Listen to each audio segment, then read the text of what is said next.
ശുഭദിനം.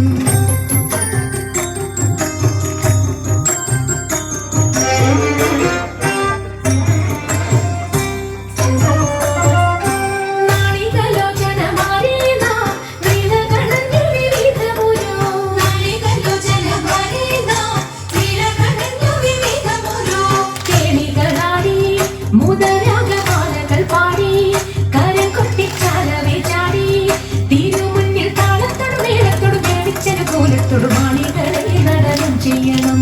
താളത്തോട് മേളത്തോട് മേളിച്ചന് കൂലത്തോട് മാണികളെ നടനം ചെയ്യണം. നല്ല കേളി ജഗത്തിൽ വളർത്തിടണം.